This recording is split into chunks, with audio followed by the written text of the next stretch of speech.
কৰা নাই তো ৰা তোৰ ক'বাত গৰমৰ বন্ধত ফুৰবা গেছিলি না যাবি যা ফুৰবা যাবা লাগে স্কুল বন্ধ আছে স্কুলহে বন্ধ আছে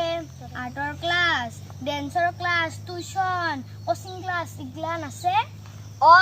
কৰ্মশালা থকা কয়দিনে ভাল লাগছিল ছাৰক ক'বা লাগব অহাবাৰ একমাহ কৰ্মশালা পাতবা বাপ্পা ঐ জিৰণিয়ে নাই আৰু স্কুলৰ পৰা কৰবা দিয়া কাম মাহাটো ঘৰত কৰবা আছেই উপায় নাই ভাল মানুহ হোৱাৰ কাৰণে অলপ কষ্ট কৰবা লাগবই অলপ কষ্ট নহয় দে তোহাৰ কথা শুনিয়ে মোৰ বহুত কষ্ট হয় লাগছে আমাৰ দেউতাই কি কয় জানা কি এথেনে বোলে অলপ কষ্ট কৰলি পাছত আৰামত থাকবা পাৰবি আৰু মান সন্মানো বাঢ়ব আমাৰ পাপায়ও কয় বেটি ভালকে পঢ়ি শুনি ডাঙৰ মানুহ হবা লাগব ইটা কথা আমাক একদিন ছাৰে বঢ়িয়া কৰি বুজাই দিছিল কি কথা এই যে এথেনে অলপ কষ্ট কৰলি গোটেই জীৱন আৰামত থাকবা পাৰবি দখৰত ছাৰে না আমাৰ ক্লাছতো কৈছিল হয় না কৈছিল কি কৈছিল ছাৰে আমাক বঢ়িয়াকে বুজাই দিছিল না মই হিন্নাৰ পৰা অলপ ভালকে পঢ়াং তোহাৰ ছাৰে যে কৈছিল মোক অলপ ভালকে বুজাই দিতো দি মই একো বুজি পা নাই দেতো দে আমাক অলপ বুজাই দি দে তই না ঐ তই ক মই না তই যদি ছাৰৰ বাদি ওলাই থাকা তই ভালকে পাৰবি দে হয় তই কিন্তু স্কুলত ছাৰে কৈ থাকলি আমি জিংজা শুনাম তো শুনো কিন্তু সিংজা শুনবা লাগব দে ঐ তেনেহলে আমি স্কুলে খেলাং দে খেলাং যাও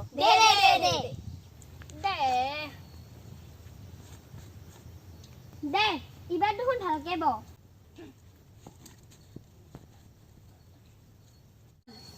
মই কিন্তু দখৰত ছাৰ হা তুহুন কইতা কিন্তু চতুৰ্থ শ্ৰেণী হ'ব দে হেৰি মই কিন্তু দখৰত ছাৰ দ্বাৰা লিখিত ক'বা নোৱাৰো তই আমাৰ ভাষাতে কবি ভাষাটা নৰলে কিন্তু ষ্টাইলটা ছাৰৰ নিচিনাকে দিবা লাগব হ'ব দে চেষ্টা কৰিম দে তুহুন কিন্তু ছাৰক কৈ নেদবি কাই কবা যাব তেই নকং দে গতে দে ক যদি পটাপট ক মইনো ঘৰত যাম মায়ে মোক ছাগলক পানী খুৱাবা কৈছে তোৰ আৰু কামে নুগুছে তুহাৰ মায়ে কাম নকৰে নেকি কিয় নকৰব মাধুন ৰুৱা গৈছে দে বাদ দি তই ক শুন আজি মই তুহাক এটা মজাৰ হিচাপ শুনাম তুহন কোন ক্লাছত পঢ়া ক্লাছ 4 মানে কি 4 মেট্ৰিক কোন ক্লাছৰ পাছতে 10 মানে কিমান 10 মেট্ৰিকৰ পাছত 2 বছৰ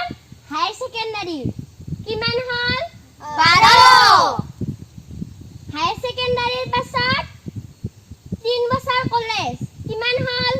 15 কলেজৰ পাছত 2 বছৰ ইউনিভাৰ্সিটি কিমান হল 17 আজিকালি মানুহ কিমান বছৰ জীয়াই থাকে 17 কিমান থাকে স্যাৰ আমি 70 ধৰলো 70ৰ পৰা 17 বাদ দিলি কিমান বছৰ থাকবা 70ৰ পৰা 17 বিয়োগ কৰিলি না ছাৰ 53 স্যাৰ মই আগতে কৈছো আগতে হেই ৰয়ে আনলাল 53 তুহুন 17 বছৰ যদি কষ্ট কৰা ইহেতো একো কষ্ট নহয় না পঢ়া শুনা কৰলি হল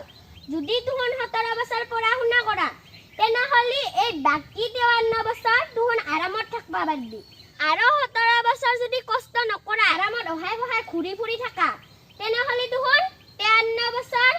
ইয়াৰ ঘৰত কাম কৰ তাৰ ঘৰত কাম কৰ ৰদ পানী একো নাই কাম কৰি ফুৰবা লাগব গটিকে তুহুন কি কৰবি আমি 17 বছৰ ভালকে পঢ়া শুনা কৰিম ছাৰ আৰু 53 বছৰ আৰাম কৰিম বঢ়িয়া দে ইবাৰ খেলাং দে দি মোৰ হিল কইতা